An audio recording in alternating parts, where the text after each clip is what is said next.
Gayatri college Sanchore के online class में आप सभी विद्यार्थियों का स्वागत है। बीए सेकेंड ईयर राजनीति विज्ञान विषय के अंतर्गत हम हमारे पेपर प्रतिनिधि राजनीति विचारक के अंतर्गत आज के हमारे नए विचारक जॉन स्टुअर्ट मिल JS मिल का हम अध्ययन करने जा रहे हैं। हम देखेंगे कि जॉन स्टुअर्ट मिल ने हमारे राजनीति विज्ञान के विचारों में, सिद्धांतों में, विचारधारा में अपने जो विचार दिए तथा एक अपूर्व अपना जो योगदान दिया, उनके सभी विचारों का हम क्रमशः अध्ययन करेंगे। आप देखते हैं कि उपयोगितावाद के अंतिम और व्यक्तिवाद के अग्रणी समर्थक, क्योंकि हमने देखा था कि बेंथम के द्वारा प्रतिपादित उपयोगिता के सिद्धांत के जो अंतिम व्याख्याकार रहे हुए हैं, या फिर बेंथम के द्वारा प्रतिपादित उपयोगितावादी सिद्धांत में जो संशोधन किया, यथार्थ रूप में थोड़ा सा तब्दील किया, ये जॉन स्टुअर्ट मिल थे, जिनको प्राय शॉर्ट में JS मिल थे। और JS मिल बेंथम के शिष्य रहे, तो इनको प्राय उपयोगितावाद के अंतिम तथा व्यक्तिवाद के अग्रणी, व्यक्तिवाद के जबरदस्त तरीके से समर्थक, स्वतंत्रता के समर्थक JS मिल, जिनका जन्म 20 मई 1806 में लंदन में हुआ। बेहद स्वतंत्रता प्रेमी, व्यक्तिवादी विचारक, बहुत ही प्रतिभाशाली थे। ये जब 16 वर्ष के थे तब से ही उन्होंने उपयोगितावादी सोसाइटी की मेंबरशिप ले ली थी। उपयोगितावादी सोसाइटी का गठन हुआ था लंदन में, इसके सदस्य बन गए थे 16 वर्ष की आयु में। तथा ये प्रतिभाशाली छात्र 17 वर्ष की आयु में, आपको पता होगा, ईस्ट इंडिया कंपनी, इतिहास में जाइए, ईस्ट इंडिया कंपनी जो भारत पर ब्रिटिश कंपनी थी और भारत पर लंबे अरसे तक उन्होंने शासन किया। तो ईस्ट इंडिया कंपनी में कलरक बन गए थे। क्या बन गए थे? कलरक। 17 वर्ष की आयु में ईस्ट इंडिया कंपनी में कलरक बन गए थे। तो देखो, ये स्वाभाविक तौर पर अपनी प्रारंभिक आयु में और जन्मजात ये बहुत ही प्रतिभाशाली छात्रों में से एक थे। इनके जीवन में 2 ऐसी घटनाएं हुई जिससे ये बेहद ज़्यादा प्रभावित हुए, बेहद ज़्यादा प्रभावित हुए। एक तो सबसे ज़्यादा इनके जीवन में प्रभाव या सबसे ज़्यादा प्रभावित करने वाली घटना ये थी कि फ्रांस के उपन्यासकार जियां फ्रांकबा मार्मेंतल, इनकी एक पुस्तक थी संस्मरण, बोर्ड पे लिखा हुआ है, संस्मरण को उन्होंने पढ़कर अपने जीवन में नई स्फूर्ति का संचार हुआ। एक इनको बहुत बड़ी नई ऊर्जा का एहसास हुआ, एक एनर्जी क्रिएट इनमें हुई। किसको? जियां फ्रांकबा मार्मेंटल की पुस्तक थी संस्मरण, जिसको पढ़कर उनके जीवन में बहुत बड़ी एक स्फूर्ति का संचार हुआ। एक तो ये। दूसरा हम देखते हैं हैरियट टेलर। हैरियट टेलर एक बहुत ही नारीवादी अधिकारों के लिए समर्पित एक महिला थी, एक संभ्रांत परिवार और बुद्धिजीवी महिला, जिसने हमेशा नारी अधिकारों के लिए बहुत कुछ अपना योगदान दिया अपने जीवन काल में। तो इनसे बहुत ही प्रभावित हुए। बाद में इन्होंने हैरियट टेलर से शादी भी कर ली थी और इनकी विश्व प्रसिद्ध पुस्तक ऑन लिबर्टी, जो इन्होंने रचना की थी, लिखा था, इस ग्रंथ को उन्होंने टेलर को समर्पित किया है। ऑन लिबर्टी को हैरियट टेलर को समर्पित किया। इसलिए हैरियट टेलर का इनके जीवन में आना बहुत ही इनको एक प्रभावकारी मोड़ के रूप में या इनके जीवन में बहुत बड़ी एक महत्वपूर्ण घटना मानी जाती है। इसलिए आप देखेंगे कि एक तो जियां फ्रांकबा मार्मेंटल की पुस्तक संस्मरण और दूसरा हैरियट टेलर से इनका परिचय होना, ये 2 इनके जीवन की महत्वपूर्ण एक निर्णायक मोड़ हुए साबित। आप देखते हैं कि मिल एकमात्र ऐसे और पहले विचारक हैं जिन्होंने, क्योंकि तत्कालीन समय में यूरोप में भी महिला मताधिकार नहीं था, महिलाओं के लिए मताधिकार की व्यवस्था नहीं थी, लेकिन पहली बार महिला मताधिकार के लिए किसी विचारक ने जबरदस्त तरीके से कहा और ये स्पष्ट किया कि जिस प्रकार पुरुष को मताधिकार प्राप्त है उसी प्रकार महिलाओं को भी मताधिकार प्राप्त होना चाहिए। और ये हैरियट टेलर के द्वारा इस प्रकार के जब आंदोलन चलाए जा रहे थे तो और भी इसमें किसी पुरुष के द्वारा इस प्रकार के विचार व्यक्त करना तत्कालीन यूरोप में बहुत बड़ी बात मानी जाती थी। इसलिए पहली बार महिला मताधिकार का समर्थन करने वाले जेम्स मिल थे। अल्पमत प्रतिनिधित्व और खुले मतदान का जबरदस्त तरीके से उन्होंने समर्थन किया। तो आप याद कर सकते हैं मिल को कि महिला मताधिकार, अल्पमत प्रतिनिधित्व और खुले मतदान का जो समर्थन किया, उनके सबसे बड़े समर्थक माने जाते हैं जेम्स मिल। इसलिए ब्रिटिश प्रधानमंत्री ग्लैडस्टोन ने एक बार कहा था कि जेम्स मिल जब भाषण दे रहे थे तो मेरे मन में बार बार ये भावना जागृत हो रही थी जैसे मैं किसी संत की बात सुन रहा हूँ। ये ब्रिटिश प्रधानमंत्री ने कहा है, ग्लैडस्टोन ने क्या कहा है कि जब मैं जेम्स मिल का भाषण सुन रहा हूँ, ये सुन रहा था, तो उसमें मेरे मन में ये बार बार ये भावना जागृत हो रही थी कि मैं किसी संत की वाणी को सुन रहा हूँ। इसलिए आप समझ सकते हैं कि बहुत बड़े एक बुद्धिजीवी, एक विचारक के रूप में याद किए जाते हैं।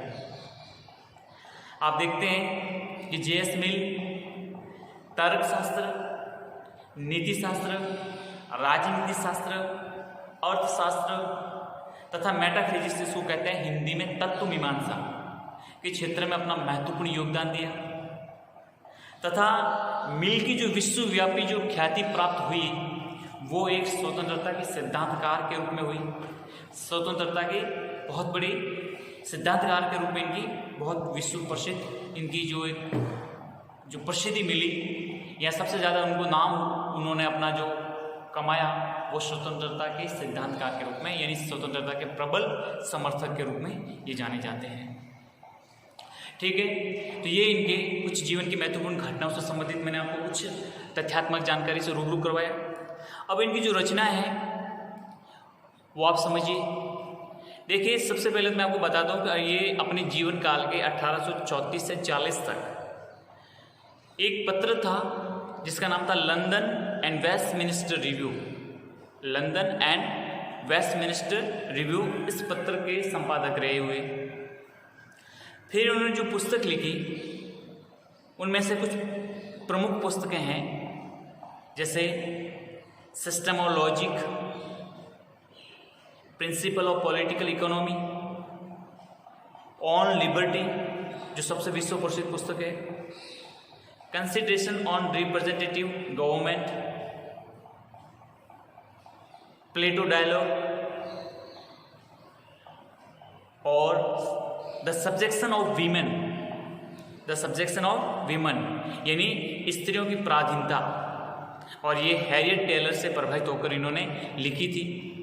इसलिए आप समझ सकते हैं कि द सब्जेक्शन ऑफ वीमेन पहली बार स्त्रियों के अधिकारों की बात की इसके बारे में इस पुस्तक में। तो पहली बार कोई स्त्रियों के अधिकार से संबंधित बात रखने वाला कोई पुरुष विचारक थे तो जेम्स मिल रहे हैं। इसके अलावा thoughts on parliamentary reforms, autobiography, essays on religion और a treatise on liberty, a treatise on liberty, ये इनकी प्रमुख पुस्तकें रही हैं। विशेष तौर से आपको याद रखना है, एक तो on liberty, principal of political economy, system of logic, the subjection of women और ए ट्रीटिस ऑफ लिबर्टी। ये 3-4 पुस्तकों आपको नाम विशेष तौर से याद रखने, कभी भी आपकी यूनिवर्सिटी एग्जाम में पूछे जाते हैं, आपको याद रखना है। ठीक है, अब जो द ट्रीटिस ऑन लिबर्टी जो ग्रंथ है ये पूरी तरह से राजनीति शास्त्र पर है, और द सिस्टम ऑफ लॉजिक है वो पूरी तरह से न्यायिक अनुसंधान पर है। ये आपको थोड़ा सा याद रखना है। आप देखेंगे कि मिल की जो अध्ययन पद्धतियां हैं, मिल के द्वारा जो अपनी पुस्तकों में, अपने विचारों में, अपने पत्रों में जिस अध्ययन पद्धति को अनुगमन करते हुए उन्होंने जो विचार प्रतिपादित किए हैं वो हैं, आप देखेंगे, एक तो प्रयोगात्मक विधि, ज्यामितीय पद्धति, भौतिक पद्धति, ऐतिहासिक पद्धति की उन ऐतिहासिक पद्धति को इन सभी पद्धतियों का प्रयोग करते हुए जांच की कसौटी में रखते हुए इन्होंने सभी पद्धतियों का समावेश किया है। आप देखेंगे कि मिल ने अपनी रचनाओं में भौतिक और ऐतिहासिक पद्धति का मिश्रित प्रयोग किया, यानी इन दोनों का समन्वय करके एक प्रकार से समाजशास्त्रीय पद्धति जिसको कहा जाता है इसका प्रयोग किया, जिसमें हम देखते हैं कि आगमनात्मक दिग्भ्रमणात्मक पद्धतियों का भी सम्मिश्रण और मनोविज्ञान का भी इसमें प्रयोग मिलता है, जो अनुभूति और पर्यवेक्षण पर बल देती है।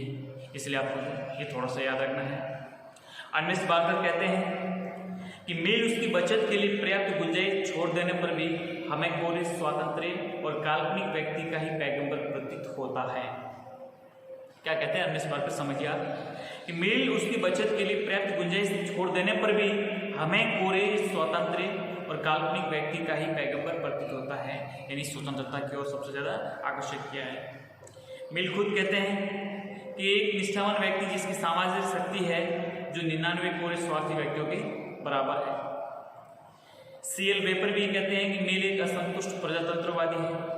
ये कुछ कथन है जो आपको एग्जाम की दृष्टि से या कोई भी आलोचनात्मक प्रश्नों में ये काम आ सकते हैं। ठीक है, मिल ने जो अपनी एक पुस्तक लिखी सब्जेक्शन ऑफ वुमन, उसमें लिखा था कि दुनिया में ऐसे लोगों की संख्या बहुत कम है जो पशुओं से कुछ बेहतर है। दुनिया में ऐसे लोगों की संख्या बहुत है जो पशुओं से कुछ बेहतर है। ये इन्होंने जो महिलाओं के खिलाफ जो अत्याचार या महिलाओं की जो स्थिति उसके संबंध में इस बात को उन्होंने स्पष्ट किया था। तो ये है इनके जीवन से कुछ संबंधित बातें, कुछ तथ्यात्मक, कुछ अलग अलग विद्वानों द्वारा बात बताई हुई, इसके संदर्भ में देखा। अब हम देखते हैं मिल की स्वतंत्रता संबंधी विचार, लेकिन इससे पहले मैं पुनः आपको थोड़ा सा दोहरान कराता हूँ, क्योंकि मैंने इनका एक टॉपिक आपको बेंथम में स्पष्ट करवाया था। आप सभी को पता है कि बेंथम एक उपयोगितावादी विचारक रहे हुए, और बेंथम के द्वारा प्रतिपादित उपयोगिता सिद्धांत को मिल ने संशोधित किया, आपको पता होगा। तो मैंने उसमें ये टॉपिक इस वजह से रखा था क्योंकि मिल ने काम किया था, इसलिए मिल में पढ़ना चाहिए था, लेकिन बेंथम के उपयोगितावादी सिद्धांत का प्रतिपादन करने के तुरंत बाद मैंने मिल का ये टॉपिक ले लिया था, ताकि आपको अच्छे ढंग से ये समझ में आ सके कि क्या है बेंथम का उपयोगितावाद और क्या मिल के द्वारा उपयोगितावाद में संशोधन किया हुआ था। क्योंकि अगर हम उपयोगितावाद के बारे में बेहतर जानकारी रखते हैं तो हमें और भी अच्छे ढंग से जो किसी के द्वारा संशोधित किया जाता है वो भी याद हो जाता है, समझ में आ जाता है। ठीक है, इसलिए एक बार मैं पुनः स्पष्ट करवाता हूँ। आपको पता होगा कि मिल ने जो विभिन्न सुख हैं, आपको पता है बेंथम तो क्या कहते थे कि विभिन्न सुखों में केवल मात्रा का भेद होता है, गुण का भेद नहीं होता था। लेकिन मिल ने स्पष्ट किया कि विभिन्न सुखों में मात्रा के साथ साथ गुणात्मक भेद को भी स्वीकार करना पड़ेगा। ठीक है, मतलब गुणों का भी भेद उन्होंने स्वीकार किया। इसके अलावा हम देखते हैं कि मानव जीवन का लक्ष्य अन्य व्यक्तियों का सुख भी होता है। आप देखते हैं बेंथम क्या कहते थे कि मनुष्य अपना सुख चाहता है, मनुष्य स्व केंद्रित है और उसका सीधा लक्ष्य अपना सुख है, वह दूसरे के सुख दुख को नहीं समझ सकता। जबकि मिल क्या कहते हैं कि दूसरे के सुख को अपने जीवन का लक्ष्य बनाना ही हमारे जीवन का मूल लक्ष्य होता है। दूसरे के सुख दुख में हम भागी बनना ही हमारे जीवन का प्रमुख ध्येय बनता है। इसलिए दूसरे के सुख में अपना सुख देखने का प्रयास कौन करते हैं? मिल करते हैं। इसलिए वो बेंथम केवल अपने सुख की बात करते हैं, मिल कहते हैं कि नहीं, अपने सुख का तो सोचो जो लेकिन साथ में दूसरे सुख की भी कामना हमें करनी चाहिए। इसलिए खुद मिल इस बारे में स्पष्ट किया है कि मैं इस विश्वास से कभी नहीं डीगा कि व्यवहार में सभी नियमों की कसौटी और जीवन का मुख्य लक्ष्य है वो सुख है, लेकिन अब मैं सोचने लगा हूँ इस लक्ष्य की प्राप्ति तभी हो सकती है जब सुख को सीधा लक्ष्य न बनाया जाए। वही मनुष्य सुखी हैं जो अपने खुद के स्थान पर किसी अन्य विषय पर अपने विचार केंद्रित करते हैं। ठीक है, दूसरा आपने देखा होगा बेंथम ने सभी जो सुख हैं उनके बाह्य स्रोत बताए थे, लेकिन आंतरिक स्रोत बताने वाला जेएस मिल था, जॉन स्टुअर्ट मिल था। आपने देखा होगा बेंथम ने प्राकृतिक, राजनीतिक, धार्मिक, लौकिक, नैतिक ये सब सुख दुख के स्रोत बताए थे जो कि सभी बाहरी थे, किंतु मिल ने उपरोक्त के अतिरिक्त कर्तव्य भावना को भी सुख का स्रोत माना था। उनका कहना था कि जब कोई अनुचित कार्य करते हैं तो हमारी भावनाओं को आघात पहुंचती है, और जब हम कोई अच्छा कार्य करते हैं तो हमें आंतरिक सुख प्राप्त होता है। इस प्रकार मिल ने मानवीय भावनाओं को सुख दुख का स्रोत माना। इन्हीं के आधार पर व्यक्ति और समाज के मध्य संबंध स्थापित किया है। आप देखेंगे जब कोई अच्छा कार्य करते हैं तो भी हमें हमारे मन में बहुत बड़ी सुखद एहसास होता है। हमें ये भाव कहाँ से पैदा हुए? हमारे आंतरिक तौर पे। इसका बाह्य स्रोत कहीं नजर नहीं आता, हमारा आंतरिक स्रोत है। तो आप देखेंगे कि मिल ने बाह्य स्रोतों के साथ साथ एक आंतरिक स्रोत को भी उल्लेख करते हैं। दूसरा अपन देखेंगे कि अधिकतम व्यक्तियों के अधिकतम हित का जो व्यक्तिगत नैतिक सिद्धांत के रूप में भी प्रतिपादन मिल ने किया है। साथ ही साथ स्वतंत्रता साधन नहीं वरन साध्य है, क्योंकि हम जीएस मिल का अध्ययन करें और उनके स्वतंत्रता के संबंध में तो सबसे पहले प्रखर एक वक्ता के रूप में जाने जाते हैं। इनका अध्ययन करेंगे रहेंगे, लेकिन इन्होंने यहाँ पर भी स्पष्ट किया, क्योंकि बेंथम आपको पता है स्वतंत्रता को प्रमुख स्थान नहीं देते हैं, वो उपयोगिता को प्रमुख स्थान देते हैं। देखिए बेंथम स्वतंत्रता और उपयोगिता में से उपयोगिता को सबसे ज़्यादा महत्व देते थे। वह स्वतंत्रता को उपयोगिता के अधीन एक साधन मानते हैं, साध्य नहीं है। जबकि मिल क्या कहते हैं, स्वतंत्रता स्वयं एक साध्य है और निश्चित रूप से उपयोगिता की तुलना में अधिक मूल्यवान है। यानी उपयोगिता से भी अधिक मूल्यवान किसको मानते हैं मिल? स्वतंत्रता। इसलिए ये कहते हैं कि मिल कहते हैं कि व्यक्तियों के व्यक्तित्व का विकास सर्वोपरि है और ये विकास स्वतंत्र के बिना संभव नहीं हो सकता। अतः व्यक्तियों के लिए स्वतंत्रता हमेशा के लिए नितांत अनिवार्य है। स्वतंत्रता के संबंध में मिल का पूरा दृष्टिकोण क्या है? नैतिकतावादी है, वो पूरी तरह से उपयुक्तवादी नहीं है। फिर इसके अलावा आप देखेंगे कि मिल ने उपयोगिता में एक और संशोधन किया था। आपको याद होगा इतिहास और परंपराओं के महत्व को स्वीकार किया था, लेकिन यहाँ पर बेंथम ने इसका दरकिनार किया था। आप देखते हैं बेंथम कहते थे कि उपयोगितावाद की सार्वभौमिकता के जो प्रतिपादन है उनके अनुसार उपयोगितावाद का सिद्धांत समस्त विश्व पर समान रूप से लागू होता है। ये जो सिद्धांत है समस्त विश्व पर एक जैसा लागू किया जा सकता है, लेकिन मिल पूरी तरह से यथार्थवादी होकर इस सिद्धांत के बारे में कहते हैं कि अलग अलग क्षेत्रों का अपना इतिहास और परंपराएं होती हैं। अलग अलग क्षेत्रों का अपना इतिहास होता है, अपनी परंपराएं होती हैं, अपने रीति रिवाज होते हैं, जिनका महत्व अन्य से किसी से कम नहीं होता है। आप देखेंगे हर समाज, हर धर्म, हर समुदाय अपनी परंपराओं को फॉलो करता है। ऐसी कोई भी राजनीतिक अथवा सामाजिक व्यवस्था नहीं हो सकती जो सब जातियों के लिए समान रूप से अनुकूल हो सके। इस प्रकार मानव जीवन के सम्मुख एक आदर्शवादी लक्ष्य रखकर विभिन्न सुखों में मात्रात्मक भेद के साथ साथ गुणात्मक भेद स्वीकार किए। बाहरी तत्वों के साथ मानवीय तत्वों को भी सुख दुख का स्रोत माना, और इस प्रकार मिल ने जो उपयोगिता सिद्धांत था उसको और भी अधिक मानवीय बनाने का प्रयत्न किया। तो ये थे उनके कुछ, मैंने आपको पुनः एक याद करवाने के लिए इनके द्वारा मिल के द्वारा जो भी संशोधन किया गया उससे आपको थोड़ा बहुत रूबरू करवाए, ताकि आपको समझ सके कि हाँ उपयोगितावाद के सिद्धांत में मिल के द्वारा क्या क्या संशोधन किए गए थे।